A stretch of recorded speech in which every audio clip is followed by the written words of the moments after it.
علیکم ورحمۃ اللہ وبرکاتہ۔ میں طیب علی خان ابھی جناب پروفیسر راجیش مشرا صاحب کا تعارف کرانا چاہتا ہوں۔ پروفیسر راجیش مشرا صاحب ادبی حلقے میں کسی تعارف کے محتاج نہیں ہیں۔ آپ کا آبائی وطن اعظم گڑھ اتر پردیش ہے۔ ان دنوں آپ regional institute of education RIE NCERT Ajmer Rajasthan میں درس و تدریس کے نمایاں خدمات انجام دے رہے ہیں، جو یقیناً قابل ستائش ہے۔ ڈگری کی سطح پہ اور BEd کے طالب علموں کو خصوصی طور پر لینگویج پیڈاگوجی اور لینگویج اینڈ لٹریچر پر آپ کو مزید 30 سالوں کا درس و تدریس کا تجربہ ہے۔ آپ نے اپنی تعلیم ہندوستان کی مایا ناز یونیورسٹی بنارس ہندو یونیورسٹی سے حاصل کی ہے، جن میں گریجویشن، ماسٹر ڈگری اور ڈاکٹریٹ کی اعلیٰ ڈگری سر فہرست ہے۔ اردو لینگویج اینڈ لٹریچر اور لینگویج ایجوکیشن آپ کے پسندیدہ اور خاص الخاص موضوعات ہیں۔ آپ نے درس و تدریس کے علاوہ شمالی ہندوستان کے اساتذہ کے لیے درس و تدریس اور طریقہ تدریس پر مبنی تقریباً 50 سے زائد ٹریننگ پروگرامز اور ورکشاپ کا انعقاد کیا ہے، جو یقیناً قابل تعریف ہے۔ اس کے علاوہ کئی نیشنل سیمینار میں پرمغز و مؤثر مقالے پیش کیے ہیں اور مختلف سیشن کی صدارت بھی بخوبی نبھائی ہے۔ فی الوقت آپ department of education and social science and humanities RIE NCERT Ajmer میں ڈین آف انسٹرکشن کے عہدے پہ فائز ہیں۔ اس کے علاوہ آپ کو جموں کشمیر اور اتر پردیش کے لیے کافی عرصے تک کوآرڈینیٹر اور NCERT text book writing committee کی رکنیت بھی حاصل رہی ہے۔ آپ کی متعدد کتابیں منظر عام پہ آ چکی ہیں، جن میں طالب بنارسی، حیات اور کارنامے، تدریسیت یعنی ٹیکسٹ بک فار BEd وغیرہ نہایت ہی اہمیت کے حامل ہیں۔ اب آپ تمامی اساتذہ کرام کا مزید وقت نہ لیتے ہوئے بلا تاخیر میں جناب پروفیسر راجیش مشرا صاحب سے التماس کرتا ہوں کہ آپ اپنے پرمغز اور فعال خطاب سے اساتذہ کرام کو نوازیں۔ اس نشست میں آپ کا موضوع ہے تدریس زبان کے طریقہ کار اور تکنیک، یعنی language teaching methodology and techniques. تو آپ سر تشریف لائیں اور اپنے مؤثر خطاب سے ہم سب کو نوازیں۔ شکریہ سر۔ شکریہ ڈاکٹر صاحب۔ اراکین CIL اور نیشنل ٹیسٹنگ ایجنسی، معزز خواتین و حضرات، عام طور سے اردو والوں کا قاعدہ یہ ہے کہ جب کسی کا تعارف کراتے ہیں تو بڑی مبالغہ آرائی کے ساتھ کراتے ہیں، لیکن میں پچھلے آدھے گھنٹے سے یہ پروگرام دیکھ رہا تھا، اور کل بھی جب فتیحی صاحب اور شام کے وقت ڈیجیٹل موضوع پہ کچھ گفتگو ہو رہی تھی تو تبرکاً میں نے تھوڑا تھوڑا سنا تھا، کیونکہ کالج کی مصروفیت ایسی ہے کہ میں پورا وقت نہیں دے سکا۔ لیکن ابھی جب تلمیذ فاطمہ صاحب کا لیکچر چل رہا تھا تو میں کافی دیر تک اس میں بیٹھا رہا اور آپ لوگوں کی گفتگو بھی سنتا رہا۔ تو مجھے بڑی خوشی ہے کہ آپ لوگ جس دلچسپی کے ساتھ اس پروگرام میں شرکت کر رہے ہیں وہ واقعی ایک بہت اچھا عمل ہے۔ اور آج کے اس سیشن کے لیے جو مجھے موضوع تجویز کیا گیا ہے، language teaching methods and techniques, یعنی زبان، تدریسی طریقے اور تکنیک، اس موضوع پہ بات کرنے سے پہلے تو میں سوچ رہا تھا کہ آپ لوگوں کو بہت کچھ آپ لوگوں کے ساتھ گفتگو کروں گا، لیکن جب تھوڑی دیر آپ لوگوں کے ساتھ بیٹھا تو مجھے لگا کہ میں پہاڑ کے نیچے آ گیا ہوں۔ تو اب میری حیثیت ماہرین اور اساتذہ کرام کے درمیان ایسی ہو گئی ہے جیسے بالکل بولتے ہوئے سناٹے اور گفتگو کرتی ہوئی خاموشی کے مانند۔ تو جو موضوع تجویز کیا گیا ہے، اس موضوع سے متعلق میرا خیال ہے کہ آپ سبھی زبان کے استاد ہونے کے ناطے زبان سے بہتر طریقے سے واقف ہیں، کیونکہ آپ لوگ نوودے ودیالیہ یا مختلف ودیالیوں میں آپ نے تدریسی فرائض انجام دیے ہیں، اس لیے تدریسی طریقوں سے بھی واقف ہیں اور ٹیکنیک سے بھی واقف ہیں۔ تو اس لیے تھوڑا سا معاملہ میرے لیے مشکل ہو جاتا ہے، پھر بھی کوشش کروں گا کہ اپنے موضوع سے انصاف کر سکوں اور آپ لوگ بھی مجھے گھنٹے سوا گھنٹے برداشت کر لیں۔ تو جہاں تک زبان کا تعلق ہے، زبان کی جو تعریفیں کی گئی ہیں اور زبان کی جو تشریح یا زبان کی وضاحت کی گئی ہے، ہم لوگ عام طور سے یہ کہا جاتا ہے کہ زبان اظہار و ترسیل کا سب سے بہترین ذریعہ ہے، لیکن اظہار و ترسیل کا ذریعہ تو ہے، لیکن زبان بذات خود کیا ہے، ہمیں اس پہ بھی غور کرنا ہوگا۔ اور جب ہم زبان کی بات کرتے ہیں تو زبان صرف آرگنس آف ٹیسٹ نہیں ہے، یعنی یہ ذائقہ لینے کا کوئی انسٹرومنٹ یا آلہ نہیں ہے۔ اور دوسری بات یہ ہوتی کہ زبان کو ہم ایک طرف تو آرگنس یا انسٹرومنٹ آف ٹیسٹ کہتے ہیں کہ اس کے ذریعے ہم جو ہمارے حواس خمسہ ہیں، ذائقے کا کام زبان کرتی ہے، لیکن زبان قوت گویائی کا بھی کام کرتی ہے، یعنی زبان ہمارے لیے آرگن آف اسپیچ بھی ہے اور انسٹرومنٹ آف ٹیسٹ بھی ہے۔ لیکن وسیع تناظر میں اگر ہم دیکھیں تو زبان کا جو کام ہے اظہار و ترسیل کا تو ہے، لیکن اس کی جو تشریح، اس کی جو تعریف ہے یا اس کی جو توضیح کی جاتی ہے، اس کو اگر بہت سادے لفظوں میں بیان کیا جائے تو یہ ہم کہہ سکتے ہیں کہ زبان بامعنی آوازوں اور ان کی علامتوں کا ایک ایسا مجموعہ ہے جس کی مدد سے کوئی بھی فرد یا انسان بول کر یا لکھ کر اپنے جذبات یا خیالات کا اظہار کرتا ہے اور دوسروں کے خیالات اور افکار سے واقف بھی ہوتا ہے۔ تو یہ بڑی مختصر سی تشریح ہے، ہمارے علماء نے الگ الگ اس کی تشریحیں کی ہیں۔ محمد حسین آزاد نے کہتے ہیں کہ زبان جو ہے وہ ہوائی سواریاں ہیں جس پہ ہمارے خیالات سواری کرتے ہیں۔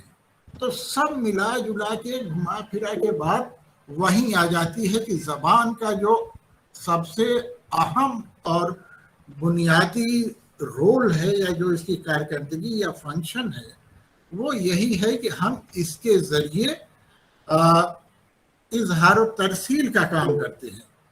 اور جب زبان کی چرچا ہوتی ہے تو زبان کے مختلف پہلو ہو سکتے ہیں، اور زبان کے استاد کی حیثیت سے ہماری ذمہ داری یہ ہوتی ہے کہ ہم نہ صرف اپنی زبان کے بارے میں بلکہ دیگر زبانوں کے بارے میں بھی اگر کچھ واقفیت رکھیں تو یہ استاد کے لیے بہت بہتر ہوتا ہے، کیونکہ آپ جانتے ہیں کہ ہندوستان ایک کثیر اللسان ملک ہے، مختلف زبانیں یہاں بولی جاتی ہیں، اور کتنی زبانیں ہمارے ملک میں رائج ہیں یا کتنی زبانوں کا استعمال کرتے ہیں، اگر ہم اس کے بارے میں گفتگو کریں یا اس کی تفصیل دیکھیں یا اس کی ایک فہرست مرتب کرنا چاہیں کہ ہمارے ملک میں کتنی زبانیں ہیں، تو میں سمجھتا ہوں کہ ہمارے اساتذہ کرام اور جو زبان پہ گفتگو کرتے ہیں یہ ان کے بس میں یا ان کے اختیار میں بھی نہیں ہوگا کہ وہ ان تمام زبانوں کا احاطہ کر سکیں۔ اب آپ دیکھیے 1961 کی جو ہماری سینسس تھی مردم شماری کے مطابق ہندوستان میں 1652 زبانیں تھیں، 1652 زبانیں ہندوستان میں رائج ہیں۔ اسٹیٹ کے حساب سے دیکھیے تو 30 سے زیادہ اسٹیٹ ہمارے پاس یونین ٹیریٹری کو بھی ملا کر نہیں ہے، اور اگر ہر اسٹیٹ میں 2 زبان 4 زبان کے حساب سے رکھیں تو ہمارا پورا تخمینہ 150-200 سے اوپر نہیں جاتا۔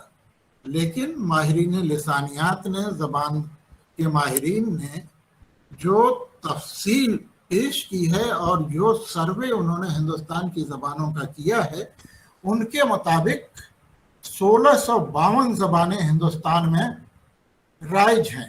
اس میں بہت ساری علاقائی زبانیں ہیں، زبانیں بھی ہیں اور یوں کہہ لیجئے کہ بولیاں بھی شامل ہیں۔ اور آپ جانتے ہیں کہ زبان، بولی اور زبان کا جو بنیادی فرق ہے، انہی میں سے کچھ زبانیں ترقی کر کے، کچھ بولیاں ترقی کر کے زبان کی حیثیت حاصل کر لیں گی، اور بعض زبانیں جب تنزلی حاصل ہوتی ہے تب وہ بولیوں کی حیثیت اختیار کر لیتی ہیں۔ تو 1652 زبانوں والے ملک میں 87 زبانوں کا 87 زبانوں کا استعمال پرنٹ میڈیا میں ہوتا ہے، یعنی اخبار، رسائل اور دوسری چیزیں جو ہیں 87 زبانوں میں شائع ہوتے ہیں۔ 71 زبانوں کا استعمال ریڈیو میں، دوردرشن میں اور ہمارے انتظامی امور میں جو ایڈمنسٹریشن کا کام ہوتا ہے اس میں کیا جاتا ہے، یعنی دوردرشن، ریڈیو اور نظم و ضبط کو ملا کر 71 زبانیں کام میں آتی ہیں۔ اور اس کے علاوہ 47 زبانیں جو ہیں، 47 زبانوں کا استعمال ہندوستان میں ذریعہ تعلیم کے طور پہ کیا جاتا ہے۔ تو کہنے کی غرض یہ ہے کہ زبان کا معاملہ اتنا وسیع و عریض ہے کہ اگر ہم زبان پہ چرچا کریں تو یہ گھنٹے سوا گھنٹے بہت کم ہوں گے، اور میں اپنی بات بہت اختصار سے کہنا چاہوں گا۔ 1910-11 میں ایک سروے کیا گیا تھا، بڑودہ یونیورسٹی نے کیا تھا، people's language survey of India, professor G N Devy کے سپرویژن میں یہ سروے ہوا تھا۔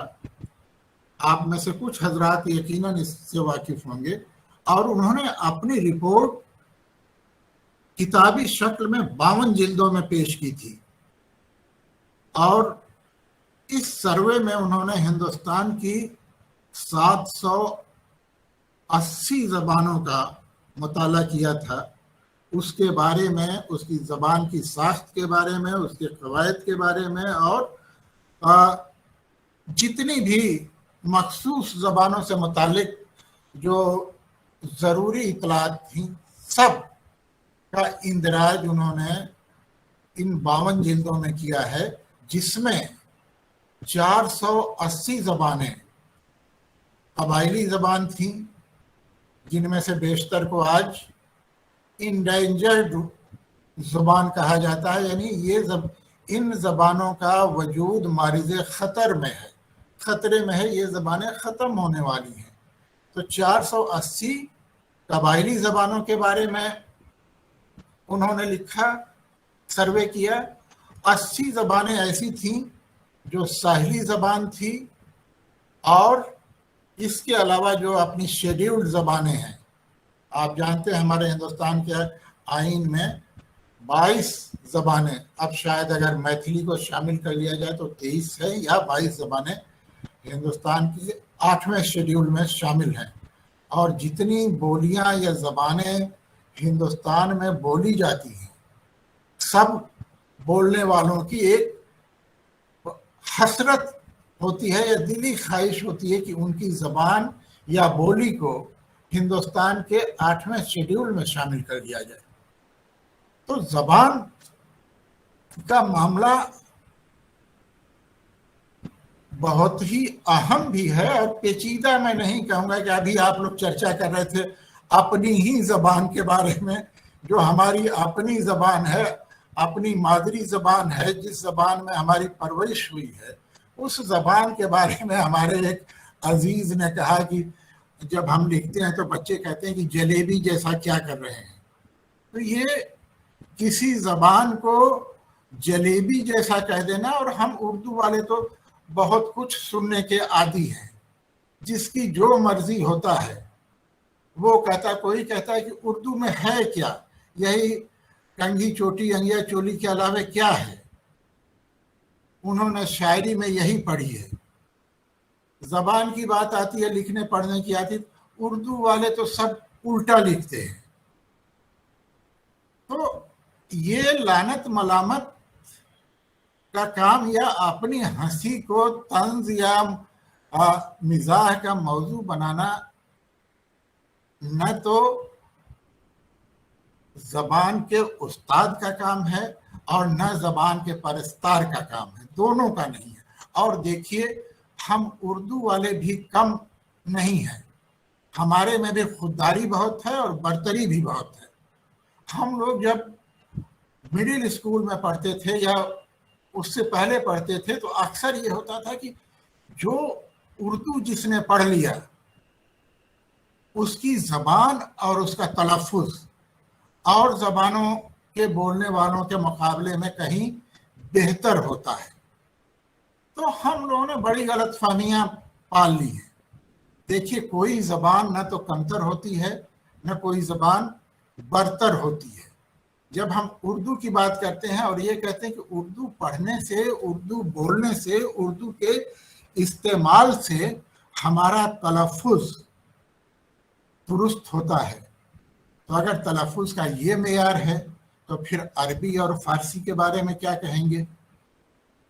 वहाँ तो मामला और ज़बरदस्त है, क्योंकि तजवीद की पढ़ाई उर्दू में ही होती है, किरत की पढ़ाई अरबी में ही होती है, उर्दू में नहीं होती। और ये तलफ़ुज़ का मसला आज का नहीं है, ये तो उस ज़माने से बात इसकी होती है जबकि ज़बान की रस्म ख़त की बात शुरू हुई थी। मैं एक चीज़ आप लोगों को अर्ज़ कर दूं कि दुनिया की जितनी भी ज़बानें हैं,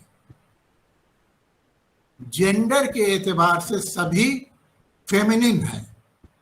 सारी ज़बानें मुअन्नस हैं, तानीसियत लिए हुए हैं। और जब हर ज़बान मुअन्नस है तो उसमें तानीसियत के सारे औसाफ मिलेंगे। यानी ये उर्दू का खासा नहीं है कि इसमें नफासत पाई जाती है, नज़ाकत पाई जाती है, सदाकत, बलागत और क्या क्या हम कहते हैं, ये दुनिया की हर ज़बान में पाई जाती है। देखिए, जब हम तलफ़ुज़ की बात करते हैं, पहली बात ये बता दूं, यकीनन हमारा शीन काफ दूसरी ज़बान बोलने वालों के मुकाबले में दुरुस्त होता है, लेकिन जब हम मखलूत हरूफ की अदायगी करते हैं, क्योंकि मखलूत आवाज़ें हमारे उर्दू में, फ़ारसी में, अरबी में कतअन नहीं है। मखलूत आवाज़ें सिर्फ हिंदी, उर्दू, हिंदुस्तानी ज़बानों का खासा है। तो जब कम्प्लेक्स साउंड ही हमारे यहाँ नहीं है, तो जब हम लोग प्रकाश को प्रकाश कहते हैं तब हमें अपने तलफ़ुज़ पे अफसोस नहीं होता। कृष्ण चंद्र को वालिदैन ने कितना अच्छा नाम रखा होगा, कृष्ण चंद्र, और हम उर्दू वालों ने उनको कृष्ण चंद्र बना दिया। तो देखिए, ये सब चीज़ें कहने के लिए होती है कि हमारी ज़बान बरतर है, फलां की ज़बान कमतर है। दुनिया की कोई दुनिया की कोई जबान न कमतर है न बरतर है।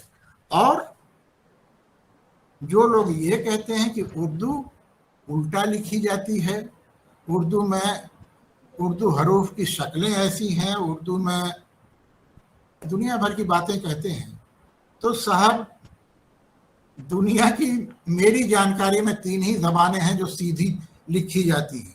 आमतौर से जो लिखने का चलन होता है वो दाएं से बाएं का ही, जिस तरह से हम उर्दू लिखते हैं वही सबसे मुस्तनद और बेहतर तरीका होता है। बाएं से दाएं जबान लिखने वाले को ही हम उल्टा कह सकते हैं। लेकिन चूंकि हम माइनॉरिटी में हैं, ये 3 जबान वाले जो है सही तरीके से लिखते हैं, दाएं से बाएं लिखते हैं, और अक्सरियत बाएं से दाएं लिखती है, तो ना तो हम उनका जवाब अल्लाह देते ताला जिसको दाएं से लिखे हैं तुम कैसे? किसी का माइक शायद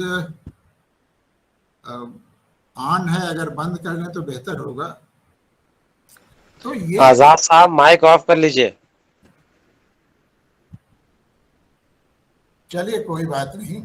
तो इतनी जबान में इतनी रंगीनी है और इतनी बूकलमुनी है कि जितना हम जबान का मुताला करते हैं उतना ही हमें लुत्फ भी आता है और हमारे इल्म में भी इजाफा होता है।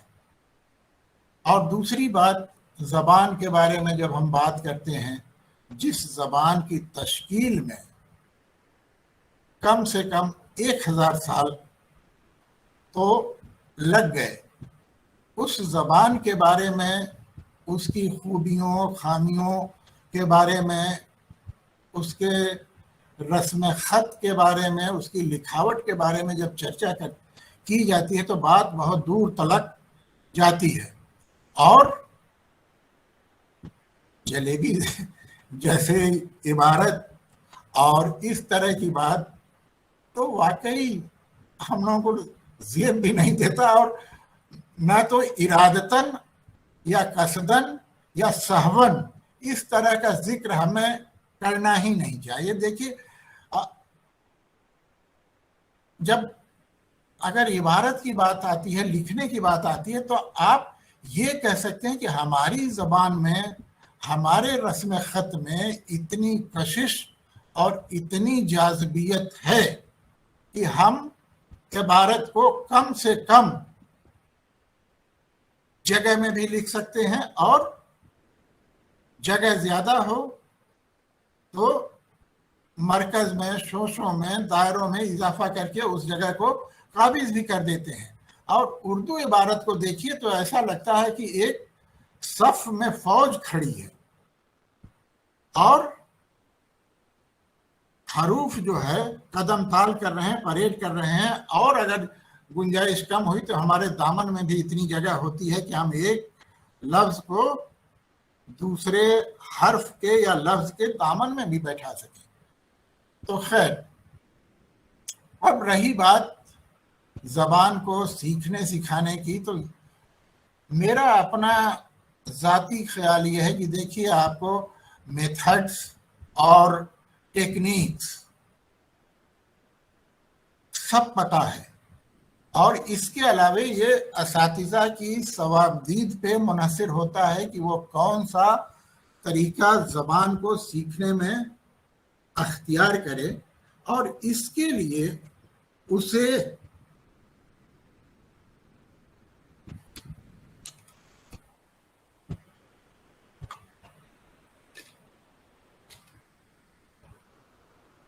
लर्नर का, आमोजगार का नब्बाज भी होना चाहिए, उसकी नब्ज भी उसको पहचानना चाहिए।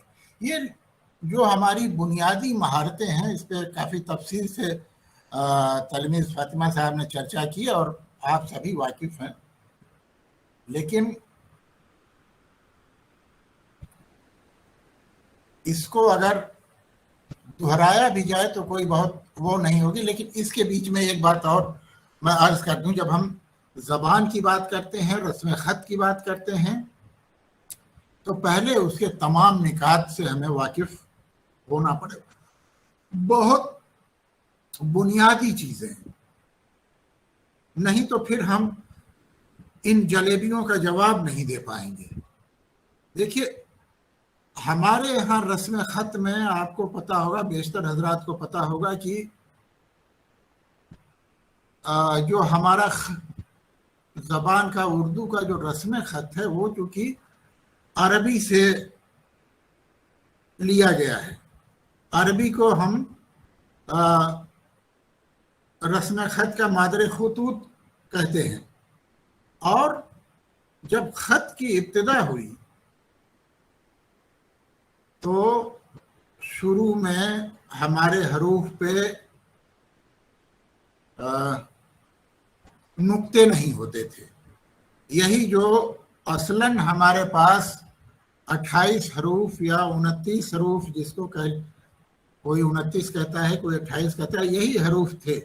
اور ان حروف کی شناخت کے لیے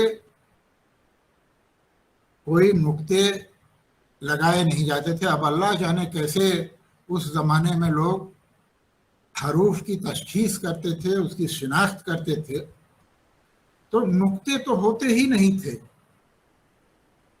اور نقطہ لگانے کا رواج ان حروف پہ جو ہمارے ابتدائی خطوط تھے، یعنی جس کو شروعات ہوتی ہے خط ہیری سے، اور بعد میں خط ہیری کا ہی نام خط کوفی ہو گیا، اور اس عرب کے مشرقی حصے میں خط کوفی رائج تھا اور مغربی علاقے میں خط معقلی رائج تھا.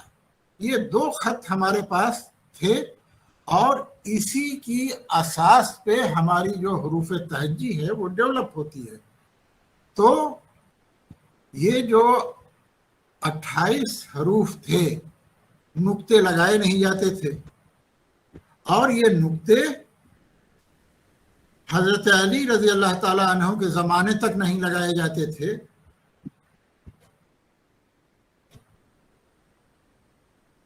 حضرت رضی اللہ تعالیٰ عنہ کے ایک جانشین تھے ابو الاسود، انہوں نے پہلی دفعہ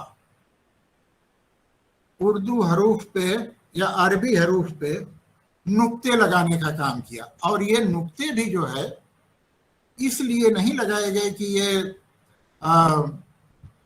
اس سے حروف کی شناخت کی جائے، بلکہ واقعہ یہ پیش آیا تھا کہ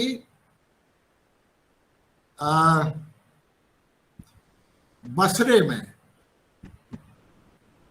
میں ایک بار کسی شہر میں ابو الاسود کا جانا ہوا. تو جب وہ بصرے کی سڑک سے گزر رہا تھا تو ایک شخص اپنے گھر کے باہر بیٹھا ہوا کلام پاک کی تلاوت کر رہا تھا، اور تلاوت کرتے وقت جس وقت ابو الاسود کا گزر اس شخص کے پاس سے ہوتا ہے، وہ سورہ توبہ کی ایک آیت کی تلاوت کر رہا تھا، ان اللہ بریء من المشرکین ورسولہ. تو واقعہ یہ پیش ہے کہ اس نے مشرکینہ پڑھا، مشرکینہ نہیں. اور مولانا صاحب بیٹھے ہوئے، آزاد صاحب، اب آپ سمجھ لیجئے کہ معنی کہاں سے کہاں پہنچ گئے کہ اللہ اور اس کے رسول مشرکوں سے دستبردار نہیں ہوتے ہیں بلکہ مشرقین سے، یعنی مغرب والوں سے بھی اور مشرق والوں سے بھی. تو اگر خدا اور رسول دونوں سے دستبردار ہو جائیں تو کون روزہ کرے اور کون نماز پڑھے؟ تب اس آیت کو سننے کے بعد ابو الاسود نے طے کیا کہ یہ تو معاملہ کچھ گڑبڑ ہے. اگر اس طرح کی سے لوگ تلاوت کریں گے یا اس طرح سے تلفظ ہوگا تو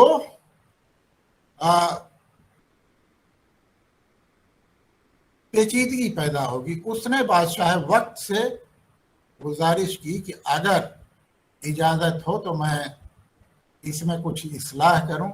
اس کو اجازت ملی اور اس نے 2 محرروں کو اپنے سامنے بیٹھایا اور ہدایت دی کہ میں کلام پاک کی تلاوت کرتا ہوں، جس لفظ کی ادائیگی میں मेरा मुंह खुला रह जाए, होंठ खुले हों, उस लफ्ज के ऊपर एक नुक्ता लगा देना, और जिस लफ्ज के तलफ़ुज़ में या मखरज में का मखरज नीचे की तरफ गिरता हुआ महसूस हो, उस लफ्ज के नीचे, हर्फ के नीचे एक नुक्ता लगा देना, और जिस लफ्ज को की अदायगी में होंठ बोल्ड हो जाए उसके बाएं जानिब दाएं जानिब एक नुक्ता लगा देना। तो इस तरह से नुक्ते की ईजाद हमारे यहाँ हुई। लेकिन ये नुक्ते जो हमारे हरूफ पे लगाए गए वो एराब के इस्तेमाल के लिए लगाए गए थे, लेकिन अबुल असवद की ये भी का जो काम था पूरा मुकम्मल नहीं था, और जब इस्लाम अरब के अलावे दूसरे मुल्कों में फैला तो अरबियों के साथ साथ, अरबों के साथ साथ अजमियों को भी कलाम पाक की तिलावत में दुश्वारी पैदा हुई। तब बनी उमिया के 5वें खलीफा अब्दुल मलिक बिन मर्दान के ज़माने में उन्होंने अपने एक जानशीन इराक के गवर्नर हज्जाज बिन यूसुफ को बुलाया और ये कहा कि ये जो अबुल असवद की जो कोशिशें थीं वो बहुत हद तक कामयाब नहीं हैं, आप कुछ ऐसा काम करो जिससे मुतशाबा हम शक्ल हरूफ की शिनाख्त में जो दुश्वारियां हैं वो ख़त्म हो जाएं। तब हज्जाज बिन यूसुफ ने इन हरूफ पे नुक्ते लगाने का काम किया। 1 से 3 नुक्ते तक इन अरबी हरूफ पे लगाए गए, तब जाके हमारा हरूफ तहज्जी की ये मौजूदा शक्ल हमें दस्तयाब होती है। लेकिन उस ज़माने तक भी अबुल असवद और हज्जाज बिन यूसुफ के ज़माने में बहुत ज़्यादा फ़र्क नहीं है, दोनों एक दूसरे के ज़माने में ज़िंदा थे। तो हमारे पास दोनों चीज़ें आ गई, एराब भी आ गए और नुक्ते भी आ गए। लेकिन एराब ज़ेर ज़बर और पेश की शक्ल में या फतहा जुम्मा और कसरे की शक्ल में नहीं, बल्कि एराब के लिए जो नुक्ते लगाए गए वो सुर्ख नुक्ते लगाए गए हरूफ के ऊपर, और हरूफ पे जो नुक्ते लगाए गए वो रेड कलर में लगाए गए। तो यहाँ तक एक मामला हमारा ख़त्म होता है। और इसके आगे चलते हैं तो अब तक हमारी जो शक्लें थीं वो अबजदी थी। बाद में इब्न मुकला ने, तारीख ये कहती है कि 922 ईस्वी में इब्न मुकला ने जो हमारा राइज हरूफ तहज्जी था उसकी तरतीब को बदल दिया, यानी अबजद, हवज़, हुत्ती, कलमन, सौफस, इस तरतीब को बदल कर ये जो मौजूदा तरतीब है वो कर दी। वो इसलिए कर दी कि जितने हम शक्ल हरूफ थे एक तरतीब में आ जाएं और दूसरे हरूफ अलग अलग, ताकि पढ़ने में सहूलत हो। तो ये हमारा, जब तक हम इसके बारे में अपने ज़बान की बुनियादी चीज़ों के बारे में, उसकी साख्त के बारे में, उसके जो आहद या बतदरीज हमारी ज़बान में, हमारे रस्म ख़त में जो इर्तिका हुआ, अगर उससे वाकिफ़ नहीं होंगे तो हम न तो इनफरादी तौर पे कन्विंस हो सकेंगे, न तो अपने तलबा को कन्विंस कर सकेंगे। तो हमारे सामने ये दोनों चीज़ें होनी चाहिए। अब बात आती है कि जब सारे मराहिल तय हो गए, मैं बार बार पता नहीं क्यों जलेबी मेरे जहन में खटक रहा है, ये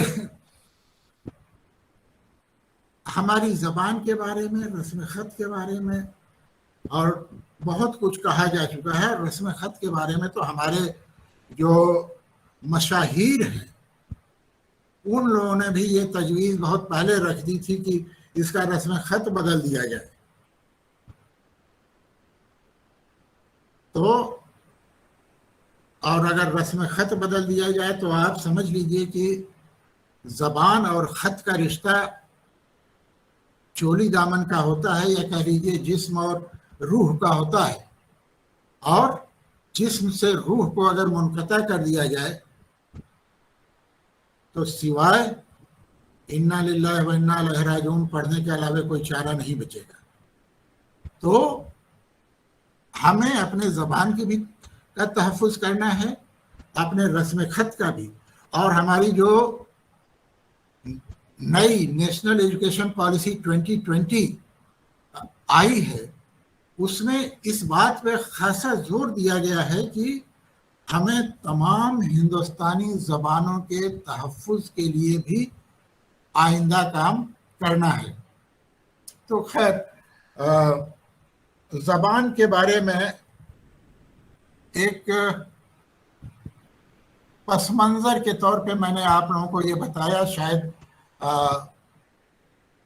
आप लोग मुतमईन हुए नहीं हुए मैं नहीं बता सकता, आप लोग सवाल पूछेंगे तभी अंदाज़ा लगेगा। तो ज़बान का मामला तो यहाँ तक हमने पहुँचाया, और इसके अलावा ज़बान के बारे में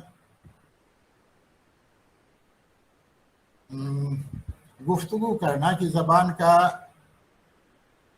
हमारी शख्सियत साजी में, हमारे किरदार साजी में, हमारे उसमें क्या रोल है, आप लोग बखूबी वाकिफ़ हैं, मैं इस पे चर्चा नहीं करूँगा। अब हम आते हैं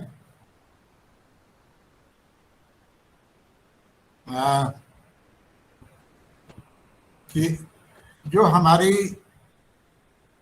बुनियादी सलाहियतें हैं, बुनियादी सलाहियतों के बारे में आप लोगों ने गुज़िश्ता सेशन में बहुत बढ़िया चर्चा रही।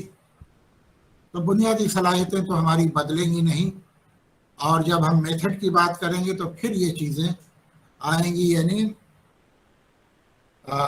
सुनना, बोलना, पढ़ना और लिखना। इन महारतों के फ़रोग के लिए कौन कौन सी मेथड्स हैं, ये मेरा ख्याल है कि आप सभी इससे वाकिफ़ हैं।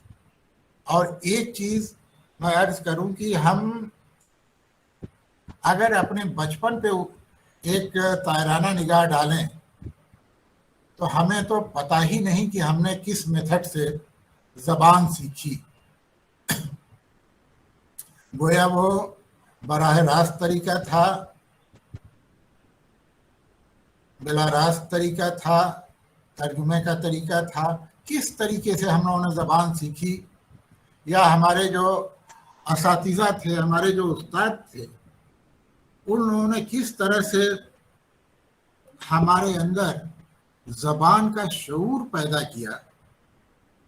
ये तो हम जितने भी ये हम लोगों को बीएड में, एमएड में या और दूसरी जगह तरीके पढ़ाए जाते हैं, किसी भी बच्चे से पूछ लीजिए कि तुमने ज़बान कैसे सीखी, वो किसी तरीके के बारे में नहीं बता पाएगा। तो ये जितने भी मेथड्स हैं ये हमारी सहूलत के लिए हैं, और ज़बान का सीखना, ज़बान का इक्तिसाब, ये मादरी ज़बान को छोड़ दिया जाए, अगर मादरी ज़बान हम लोग शऊरी तौर पे, गैर शऊरी तौर पे सीखते हैं, लेकिन मादरी ज़बान के अलावे जितनी ज़बानें हैं उसको हम गैर शऊरी तौर पे सीखते हैं। यानी उसके लिए हमें एक इक्तिसाब की ज़रूरत होती है। शऊरी तौर पे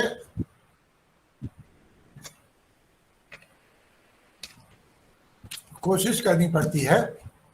तो हमारा जो ये प्रोग्राम है और जिसमें चूंकि आप सभी हजरात, ख़वातीनो हजरात जो हैं, आप लोगों का ताल्लुक जिस इदारे से है, वहाँ मैं समझता हूँ कि मुल्क के बेशतर सूबों में नवोदय विद्यालय में उर्दू थर्ड लैंग्वेज के तौर पे ही पढ़ाई जाती है। और जब हम थर्ड लैंग्वेज के तौर पे पढ़ाते हैं तो हमारा मकसद भी थोड़ा सा महदूद होता है।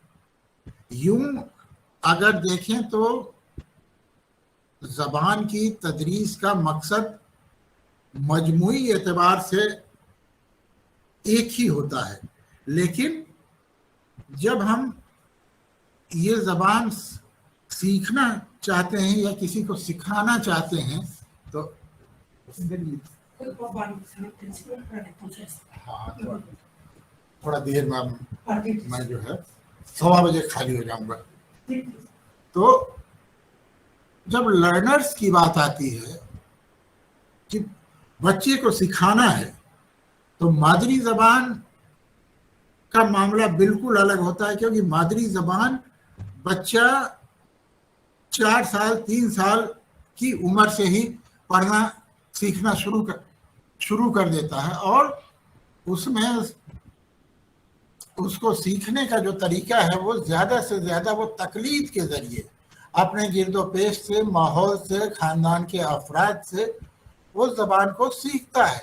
लेकिन जब हम सेकेंड लैंग्वेज और थर्ड लैंग्वेज की बात करते हैं, तब हमें ज़रूरत पड़ती है, कुछ मेथड्स की भी ज़रूरत पड़ती है, कुछ टेक्निक्स की भी ज़रूरत पड़ती है।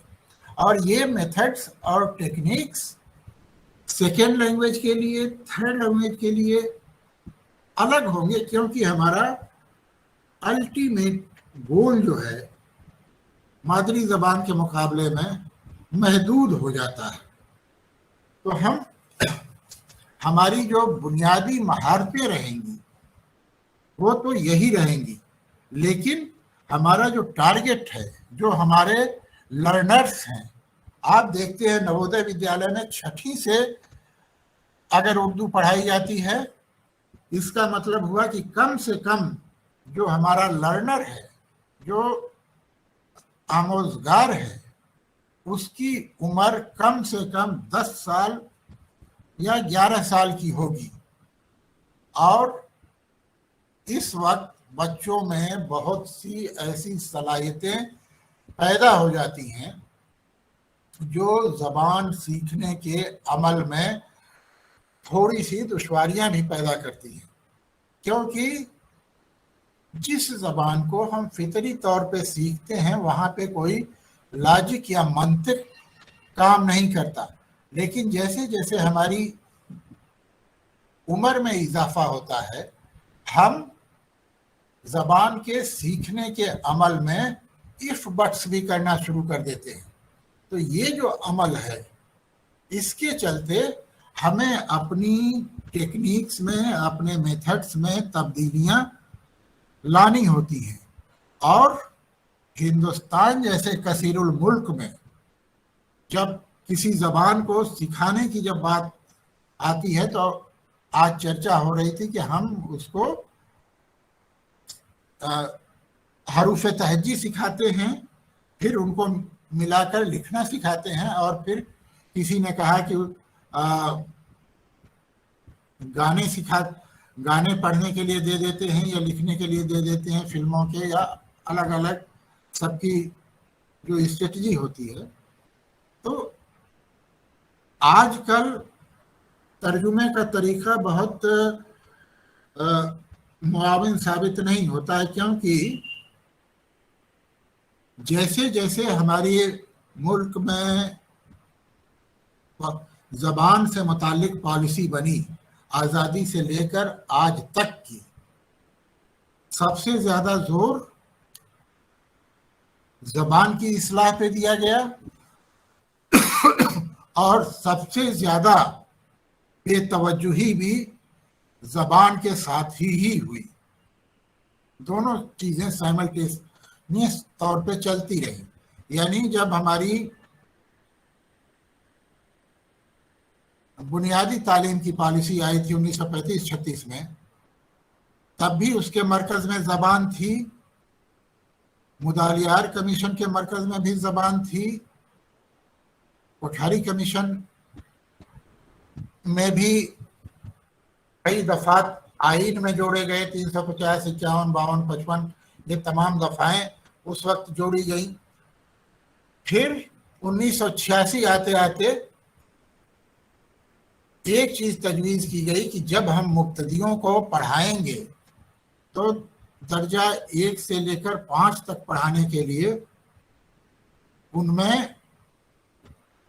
جو منیمم لیول آف لرننگ ہے، یعنی سیکھنے کے کا جو کم سے کم سطح اکتساب ہے، وہ یہ ہوگا. طے کیا گیا، تجویز کیا گیا کہ بچہ پہلی جماعت میں جب آئے گا تو 1 سال کی تدریس کے بعد اس کے پاس اس کے ذخیرے میں 500 الفاظ ہوں گے، اور اسی طرح سے بالترتیب 2، 3، 4 اور 5ویں جماعت پاس کرنے کے بعد بچے کے پاس 2ری میں 2000، 3ری میں 3000، 4تھی میں 4000، 5ویں میں 5000 الفاظ اس کے ذخیرے میں آ جائیں گے، جن کا استعمال وہ اپنی روزمرہ میں کر سکے گا.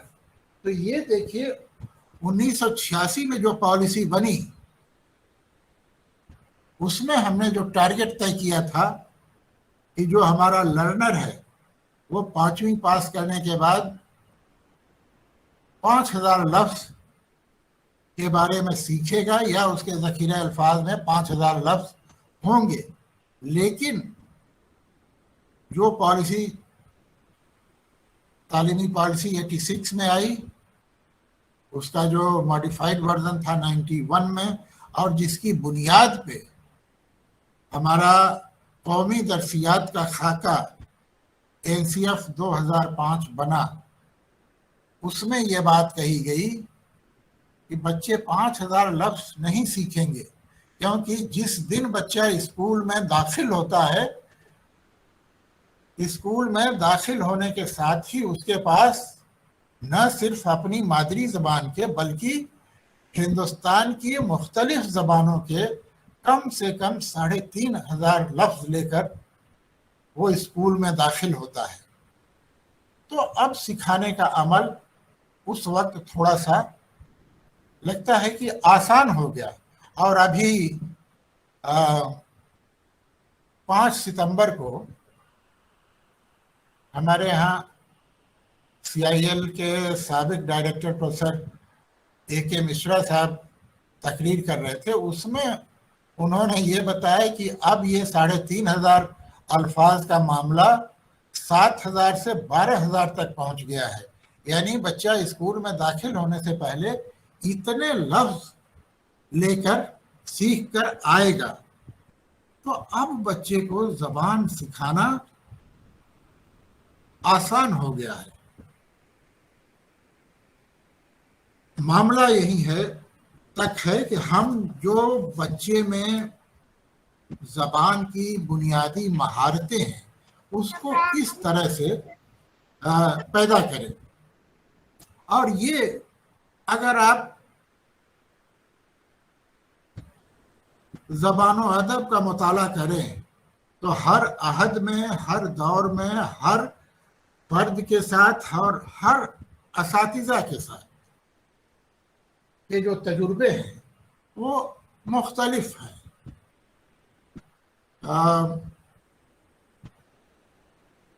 اگر آپ نے، شاید آپ لوگوں میں سے کسی نے پڑھا ہو زندگانی بے نظیر، جس میں نظیر اکبر آبادی کے بچپن کا قصہ بیان کیا گیا ہے، اس میں نظیر اکبر آبادی کی جب بسم اللہ ہوتی ہے، ان کے تعلیم کی جب شروعات ہوتی ہے،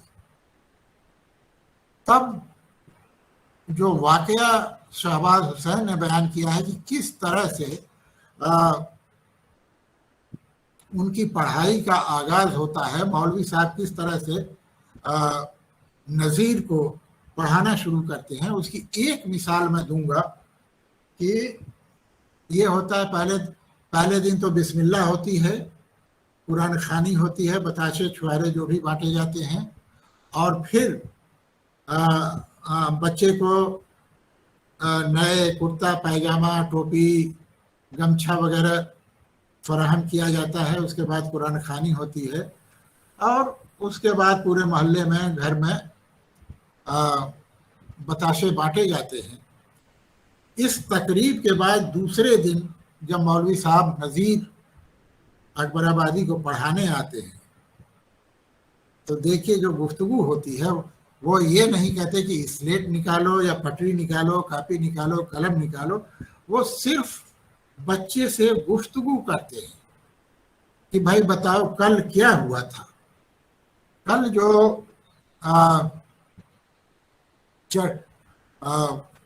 تمہارے بسم اللہ میں کون کون لوگ آئے تھے، کیا کیا ہوا۔ تب بچہ بتاتا ہے کہ ساری تفصیل اس تقریب کی بتاتا ہے کہ خالہ آئی تھی، ممانی آئی تھی، بوا آئی تھی، دنیا بھر کے لوگ آئے تھے۔ مولوی صاحب پوچھتے ہیں پھر کیا ہوا؟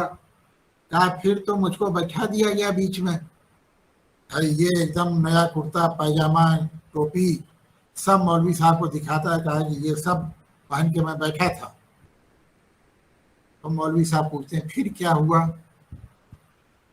تو بچہ بتاتا ہے کہ اس کے بعد قرآن خوانی ہوئی، تلاوت ہوئی، جو بھی بتاتا ہے۔ پھر مولوی صاحب پوچھتے ہیں اچھا آپ بتاؤ پھر کیا ہوا؟ تو بچہ یہ کہتا ہے کہ پھر اس کے بعد بتاشے بٹے۔ ہم لوگوں کے بچپن میں بتاشے اور گٹے ہی بٹتے تھے، آج کل بڑھیاں مٹھائیاں بٹتی ہیں۔ تو خیر ہم لوگوں کا دور مفلسی کا تھا، اب لوگ صاحب ثروت ہو گئے ہیں۔ تو بچہ بتاتا ہے کہ بتاشے بٹے۔ مولوی صاحب پوچھتے ہیں کہ بتاشا کہاں رکھے، کون کون بتاشا دیا؟ تو بچہ بتاتا جاتا ہے کہ ابا نے دیا، امی نے دیا۔ وہ کہتے ہیں بتاشا کہاں رکھے؟ تو انہیں جیب دکھاتا ہے، کہا کہ اس میں رکھ لیا۔ کہا کہ اور خالہ نے بتاشا دیا تو کہاں رکھے؟ تو کہا کہ خالہ تو جو دی تھی اس کو جو ہے خالہ نے تو میرے سر پہ ٹوپی کے اوپر رکھ دیا تھا۔ کہا کہ اچھا ٹوپی کے اوپر رکھ دیا، اور ممانی؟ تو بتاتا ہے کہ ممانی دی تو میں نے تو ٹوپی کو الٹ دیا، اس میں انہوں نے 4 بتاشے دے دیے یا 3 بتاشے دے دیے۔ تو گویا اس طرح کی گفتگو کے بعد اب مولوی صاحب کا کام شروع ہوتا ہے۔ انہوں نے کہا کہ چل اب تیرا تو ہو گیا، کھیل بہت ہو گیا، جشن بھی ہو گیا، اور بتاشے بھی بہت کھا لیے، اب چل یہ ٹوپی نکال اور بتا کہ ممانی خالہ نے بتاشا کہاں رکھا تھا۔ بچہ ٹوپی پلٹتا ہے اور اس کے اوپر بتاشا رکھتا ہے۔ تو وہ کہتے ہیں ابے ٹوپی کے نیچے جو بتاشا ہے نا، اوپر ایسی ہی ٹوپی بنا اور اس کے اوپر رکھ دے بتاشا۔ اور جب بچہ ایک بتاشا رکھتا ہے تو کہتے ہیں کہ یہی ایک ہی شکل ہوگی۔ اور پھر بے کی شکل کے بارے میں، اور پھر بتاشوں کی تعداد بڑھاتے جاتے ہیں، جگہ بدلتے جاتے ہیں، اور بچہ بے، پے، تے، سے اتنے حروف سیکھ لیتا ہے۔ تو یعنی کہنے کی غرض یہ ہے کہ استاد کون سا طریقہ اختیار کرے گا یہ اس کی مرضی پہ منحصر ہے، اس کی ثوابدید پہ منحصر ہے کہ وہ کس طرح کا کون سا طریقہ اختیار کرے گا۔ اب تھوڑی سی بات کرنے ہم لوگ، کیونکہ وقت کم ہے اور پھر شاید آپ لوگوں سے ملنے کا موقع بھی نہ ملے، تو ہماری جو 4 بنیادی صلاحیتیں ہیں ان کو بچوں میں فروغ دینے کے لیے، جو سننے کی ہماری صلاحیت ہے، بولنے کی ہے، پڑھنے کی ہے اور لکھنے کی ہے، تو یہ جان لیجئے کہ بچوں کے سامنے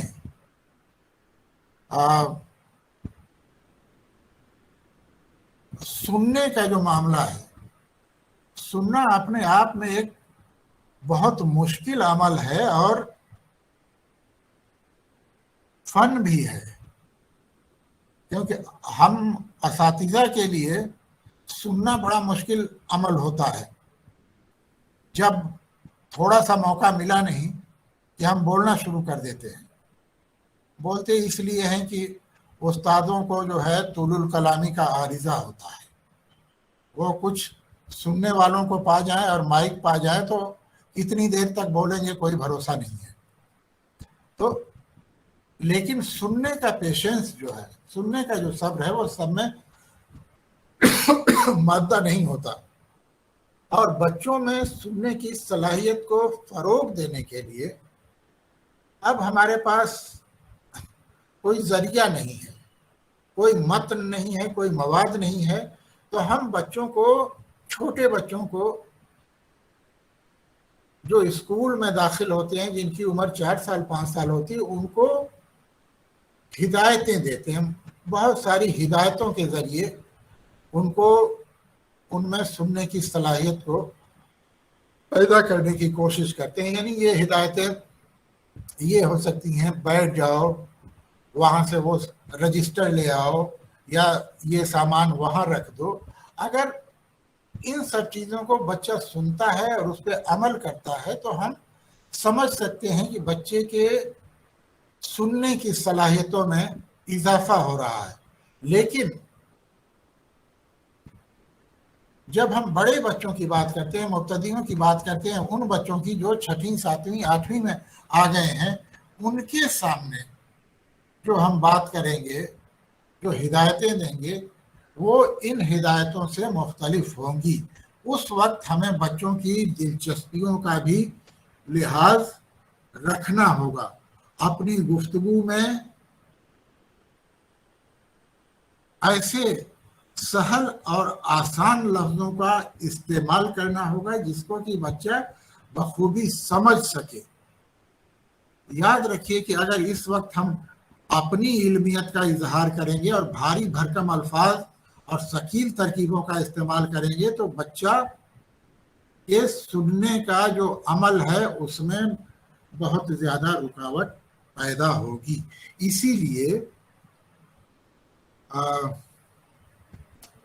इनका क्या कहते हैं, वसीम बरेलवी का एक शेर है कि कौन सी बात कहाँ कैसे कही जानी है, कौन सी बात कहाँ कैसे कही जानी है, ये सलीका हो तो हर बात सुनी जाती है। तो जब तक आप रिफरेंस कॉन्टेक्स्ट के साथ, सियाको सबाक के साथ, मौका और मुनासिबत के लिहाज से गुफ्तगू नहीं करेंगे, सुनने वाले पे उसका सही रद्द अमल नहीं होगा। तो सुनने की सलाहियतों को फ़रोग देने के लिए हमें बच्चों को उनकी दिलचस्पियों के लिहाज से, जैसा सुबह भी चर्चा हो रही थी कि क्या बात हो रही थी कि उनके सामने कहानियाँ सुनाया, किस्सा गोई कहानियाँ सुनाई जाए, नज़में सुनाई जाएं, या और जिन चीज़ों में बच्चों की दिलचस्पी हो, अगर उसके मुताबिक बच्चों में गुफ्तगू होगी तो यकीनन बच्चों के सुनने की सलाहियत पैदा होगी। और अब हम बात करें, और इसके लिए हम सुनने की गुफ्तगू के लिए वही जो आप लोगों ने किताबों में पढ़ा है कि रेडियो का इस्तेमाल करिए, टेलीविज़न का इस्तेमाल करिए, इससे तो हम लोग आजकल घबरा गए हैं। लेकिन ये है कि ज़बान सीखने का देखिए सबसे बेहतर तरीका तो यही होता है कि हम अहले ज़बान की सोहबत में रहें। लेकिन अहले ज़बान भी मफकूद हो गए हैं। हम ज़बान के सही इस्तेमाल की बात करते हैं, लेकिन हमारे यहाँ से रोज़मर्रा चला गया, मुहावरा चला गया। अब रोज़मर्रा की बात ही नहीं होती। रोज़मर्रा हमारा ये होता था कि कोई आता था, मेहमान आता था तो ये कहा जाता था कि देखो मेहमान आए हुए हैं, 2 रोटी तवे पे डाल दो। ये हमारा रोज़मर्रा था। اور جب مہمان دسترخوان پہ آتا تھا تو پورا کا پورا دسترخوان بھرا ہوا ہوتا تھا. روزمرے کا کمال یہ تھا کہ 2 روٹیاں کہی جاتی تھی اور پورا دسترخوان بھرا ہوتا تھا. لیکن آج کل ہم لوگ روزمرے سے خارج ہو گئے. آپ گھر میں کہہ دیجئے عام طور سے ہسبینڈ وائف اور بچے ہیں تو 6 ہی روٹی بنتی ہے. مہمان آ گیا تو 2 ہی روٹی بنے گی، اس کے بعد تیسری نہیں بنے گی. تو روزمرے کا وہ معاملہ تو ختم ہو گیا. بہرحال تو سننے کے بعد بات آتی ہے پڑھنے کی اور لکھنے کی، بولنے کی.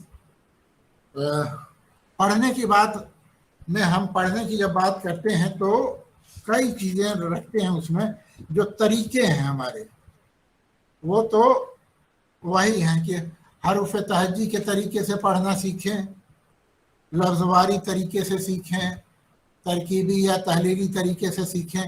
اس پہ میں کوئی گفتگو نہیں کروں گا کیونکہ آپ اس کے بارے میں سب لوگ جانتے ہیں.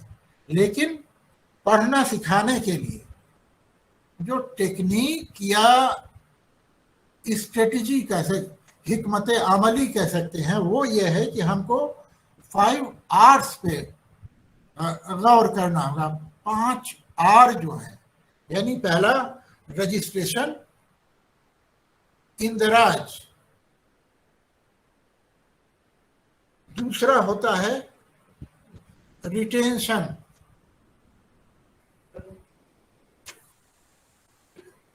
پہلا ہوتا ہے رجسٹریشن، دوسرا ہوتا ہے ریٹینشن، تیسرا ہوتا ہے ریکگنیشن یعنی شناخت، چوتھی چیز یا عمل جو ہوتا ہے ریکال یعنی بازیافت، اور 5واں آر جو ہے وہ ریمیمبر. اب دیکھیے کیا ہے کہ اردو پڑھنا سکھاتے وقت اردو کے ثقافتی پہلو اور ہندوستان کے کثیر لسانی تناظر کو بھی ذہن میں رکھنا ہوگا.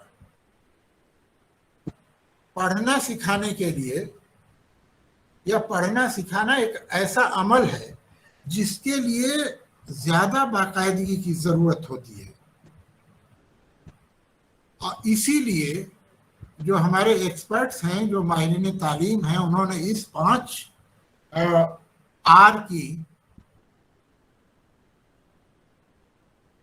آر کا جو تصور پیش کیا اس میں.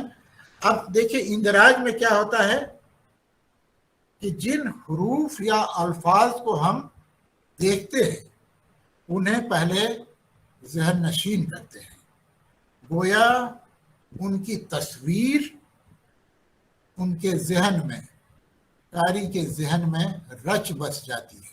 یہی اس کا اندراج ہوتا ہے. پڑھنے کی طرف یہ پہلا قدم ہوتا ہے کہ ہم جس عبارت کو دیکھیں، جس لفظ کو دیکھیں، جس جملے کو دیکھیں، اس کی پوری تصویر ہمارے ذہن میں رچ بس جائے.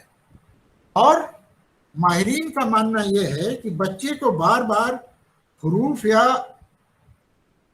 الفاظ جب دکھایا جاتا ہے تو اس سے مطالعے کی صلاحیت کو فروغ حاصل ہوتا ہے، پڑھنے کی صلاحیت کو فروغ حاصل ہوتا ہے، اور وہ حروف کی مختلف شکلیں بہتر طریقے سے ذہن نشین کر لیتا ہے، بلکہ اس کے ذہن پہ ثبت ہو جاتی ہیں.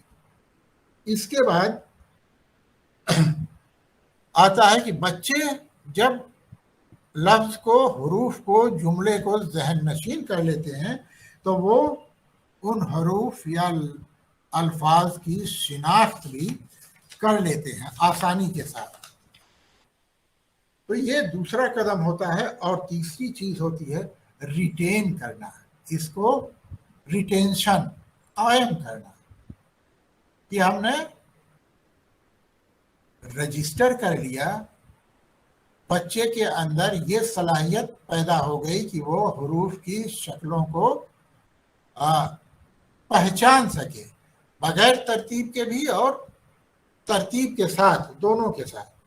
तो दो चीज़ें होती हैं, और फिर इनको जो उसने ज़हन नशीन किया है, जिसको पहचाना है, उसको रिटेन भी करे, उसको कायम भी रखे देर तक, बल्कि अगर दायमी हो तो और बेहतर है। क्योंकि अक्सर ये होता है कि बच्चों को जो चीज़ें सिखाई जाती हैं, पढ़ाई जाती हैं, उसका अमल इतना सुस्त होता है कि बाज़ औक़ात वो उसको भूल जाता है। तो तीसरा अमल होता है कि उसको रिटेन करके रखिए। और चौथी चीज़ होती है बाज़याफ़्त, यानी इस इबारत को, इस लफ्ज़ को, इन हरूफ को जिसको बच्चा ज़हन नशीन कर चुका है, जिसको अपने जहन में, जिसको इंदराज कर रखा है, उसको वक्त आने पर उस लफ्ज़ की पहचान को पहचान ले और उसका इस्तेमाल भी सही सयाको सबाक में कर सके। ये बाज़याफ्त का मामला होता है, यानी रिकॉल, ज़हन पे थोड़ा सा जोर दे और बच्चे को वो सारी चीज़ें वापस आ जाएं, ये बाज़याफ्त की बात होती है। और फिर हाफिज़ा, पढ़ने का ताल्लुक कलील मुद्दत से नहीं होता है, यानी जिन हरूफ या अल्फाज को बच्चा आज पढ़ सकता है, उन्हें तवील अरसे के बाद भी पढ़ सके। तो ये जो है 5 आर पे अगर हम अमल करें तो बच्चे को बेहतर तरीके से, जो हमारे रवायती तरीके हैं वो तो हैं ही, यानी कह लीजिए कि जो हरूफ तहजी का तरीका है, लफ्ज़वारी तरीका है, जुमलावारी तरीका है, तरकीबी, तहलीली और सौती तरीका है, ये सारी चीज़ें एक जगह, क्योंकि बहुत से, जैसे अभी बात हो रही थी कि हम बच्चों को हरूफ की आवाज़ों से वाकिफ़ करा दें, स्वाद और ज़्वाद का मखरज क्या है उससे वाकिफ़ करा दें। तो माहिरीन का ये कहना है कि हम आर्गन्स ऑफ स्पीच, आज़ाए तकल्लुम की सही तरबियत और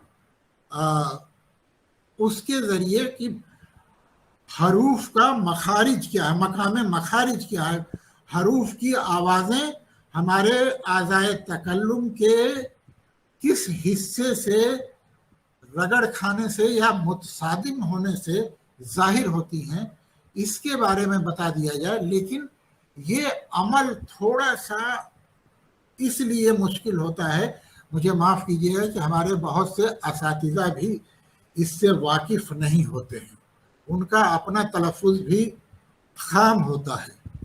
तो ये एक तरह से क़ब्ल वक्त का अमल होता है। तो हम इसको अभी यहाँ छोड़ दें, लेकिन मुसलसल मश्क के ज़रिए हम बच्चों को सुनने और पढ़ने की मश्क करा सकते हैं। और यही बात आती है लिखने में। लिखने के लिए भी यही सारे तरीके, पढ़ने और लिखने की जो तरकीबें हैं, आप देखिए कि वक्त बदल गया, वक्त जो हमारा रवायती निज़ाम था, पहले हम हरूफ तहज्जी से पढ़ना और लिखना भी शुरू करते थे, या आप जदीद तरीके से। लेकिन आज के जो कायदे हैं, NCERT की पहली जमात की किताब आप देखें तो जुमलों से शुरू होती है और हरूफ तहज्जी की पूरी तरतीब 22वें 23वें सबक के बाद आती है। यानी हमारे लिखने और पढ़ने का जो अमल होता है वो तरकीबी या तहलीली तरीके से होता है, या जुमलावारी या लफ्ज़वारी तरीके से होता है। तो ये सब अपनी जगह पे है। अब बोलने की जो मेथड्स आप लोग जानते हैं, वक्त हमारे पास बहुत कम है, मेथड्स की बात यहीं ख़त्म कर लीजिए, क्योंकि वो आपको पता है। एक جیسے ہم نے 5 R's کی بات کی، ویسے ہی ہم بولنے کے لیے 7 C's کی بات کرتے ہیں کہ 7 C's کیا ہوتا ہے۔ یہ بولنے کے عمل میں کام آتا ہے، اور آپ جانیے کہ بولنا سب سے مشکل عمل ہے، اور بولنے کے لیے بولنا جو اہل زبان کا کام ہے، زبان کے استاد کا کام یہ ہے کہ وہ اپنے بچوں میں ایسی صلاحیت پیدا کر دیں کہ وہ اپنے مافی ضمیر کا اظہار مؤثر پیرائے میں دوسروں کے سامنے کر سکے، یا دوسروں کی کہی ہوئی بات کو دہرا سکے۔ یہ زبان کا رول ہوتا ہے۔ لیکن زبان کی جب ہم بہتر کارکردگی کی بات کرتے ہیں تو آپ جانتے ہیں کہ زبان کے استعمال میں فرد کو بہت محتاط ہونا پڑتا ہے، کیونکہ جہاں زبان کے درست اور صحیح، مناسب اور درست استعمال سے ہماری دستار بندی ہو سکتی ہے، وہیں زبان کے ذرا سا غلط استعمال سے ہم سر سے بھی جا سکتے ہیں۔ دونوں چیزیں عمل میں آتی ہیں، اور ہمارے ہاں تو یہی کہا جاتا تھا کہ خود سے چل کر نہیں یہ طرز سخن آیا ہے، پاؤں دابے ہیں بزرگوں کے تو یہ فن آیا ہے۔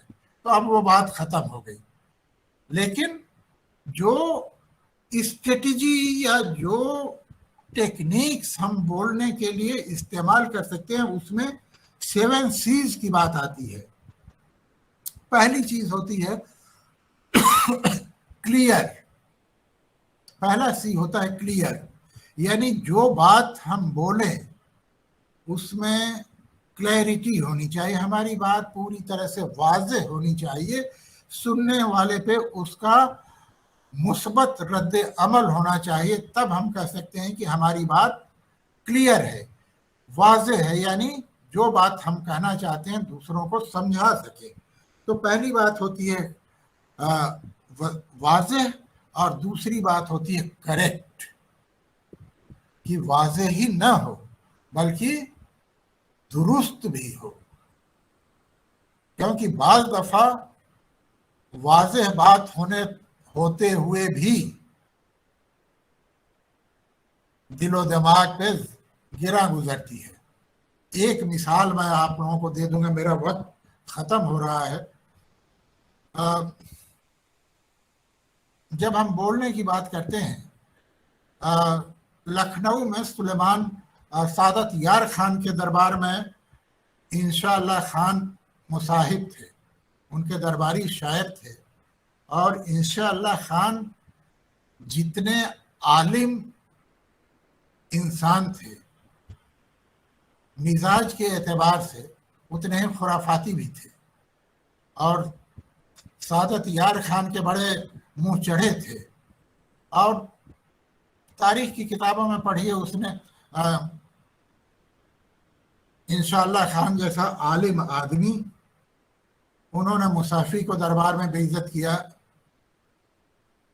جرأت کو کے مزے لینے میں بھی کوئی کسر نہیں چھوڑی، میر کے ساتھ بھی جیسا بھی سلوک رہا ہو، لیکن ایک چیز طے تھی کہ عالم تھے، اور ان کی جو کتاب دریائے لطافت ہے اس کو پڑھیے، زبان کے استعمال کے بارے میں بڑی تفصیل سے باتیں کہی گئی ہیں۔ اس کتاب کو پڑھ کر تلفظ کے بارے میں، زبان کے استعمال کے بارے میں، لفظوں کے بارے میں ہماری ساری غلط فہمیاں دور ہو جاتی ہیں۔ وہ کہتے ہیں کہ لفظ چاہے اصل کے مطابق بولا جائے، چاہے اصل کے خلاف بولا جائے، بہت سارے آج کل لفظ ہیں نا، جیسے فلاں ہے، عربی والے اس کو فلاں بولتے ہیں، بعض لوگ اس کو سن کے مسکراتے ہیں، لیکن انہوں نے کہا کہ چاہے آپ فلاں بولیے چاہے فلاں بولیے، شرط یہ ہے ایکسیپٹنس کی، قبولیت کی۔ اگر لفظ کو قبولیت حاصل ہے تو اس کو اصل کے اعتبار سے بولیے، चाहे जैसे बोलिए, लेकिन कबूलियत हासिल होनी चाहिए। खैर ये बात, तो मैं ये अर्ज कर रहा था कि सादत यार खान के दरबार में इंशाअल्लाह खान थे और अहले ज़बान थे, ज़बानदानी पे उनको अबूर हासिल था। रानी केथी कहानी, दरिया लताफत वगैरह उनके हिस्से में है। एक बार सादत यार खान के साथ घूम रहे थे तो सादत यार खान ने इंशा से पूछा कि कहिए हजरत, आप तो अपने को नजीबुल तरफैन कहते हैं, हमारे बारे में आपकी क्या राय है? इंशा ने बिला साख्ता कहा, हुजूर नजीबुल तरफैन तो मैं हूं, आप तो अंजब हैं। अब देखिए लफ्ज में नजीब, नजीबुल तरफैन और अंजब बुनियादी लफ्ज एक ही है, लेकिन अंजब के एक मायनी ये भी होता है। एक तो ये था कि जिसके दोनों ददिहाल और ननिहाल दोनों के लोग शोरफा में शामिल हों, अशराफ में शामिल हों। और एक मानी अंजब के ये भी होता है कि कनीज की औलाद या लौंडी की औलाद। और इत्तेफाक देखिए कि सादत यार खान शुजाउद्दौला की ब्याहता बीवी की औलाद नहीं थे, वो भी कनीज की ही औलाद थे। उनको बात चुभ गई और उसी वक्त उन्होंने हुक्म दिया इंशाअल्लाह खान के लिए कि इसको फांसी की गर्दन सदनी की सजा दे दी जाए। बाद में लोगों ने समझा बुझा के किसी तरह से सजा माफ कराई, लेकिन इंशाअल्लाह खान जैसा आदमी दीवाना होके मर गया। वो जब मरे तो उनकी जहनी कैफियत दुरुस्त नहीं थी। तो ये लफ्ज़ों के इस्तेमाल का असर होता है। तो मैं 7 C's की बात कर रहा था। एक हो गया क्लियर, एक हो गया करेक्ट, कि बात दुरुस्त भी होनी चाहिए। और तीसरी चीज कंप्लीट बात हो, कि बात को मुकम्मल कीजिए, आधा छोड़ दीजिए या उस पर सवालिया निशान लगा के छोड़ दीजिए तो मायने बदलते रहते हैं, अलग अलग हो सकते हैं। तो कंप्लीट की बात करेंगे। और फिर चौथा सी होता है हमारा सीखने के अमल में या बोलने के, कि हम अपनी बात को जितने कम लफ्ज़ों में कंसाइज तौर पे इख्तिसार के साथ मुख्तसरन बयान कर सकें, वो बोलने की एक खूबी होती है। तो हमें इसका भी, इख्तिसार का भी ख्याल रखना होगा। और कोहेरेंट कहते हैं रब्त को, रब्त और तसलसल। अगर हमारी गुफ्तगू में रब्त नहीं होगा तो कभी कभी बात बिगड़ भी जाती है या बात बेहंगम हो जाती है, गुंजलक हो जाती है, समझने में नहीं आती। इसलिए रब्त के साथ किस रिफरेंस और किस कॉन्टेक्स्ट में बात कर रहे हैं इसका भी हमको लिहाज रखना होगा। और छठी चीज होती है क्रेडिबिलिटी, मोतबरी, कि अगर बोलने वाले के गुफ्तार में या उसकी जो कहना चाहता है उसमें मोतबरी ना हो, सदाकत ना हो, तो सुनने वाले पे उसका अमल भी बेहतर नहीं होता और बोलने वाले का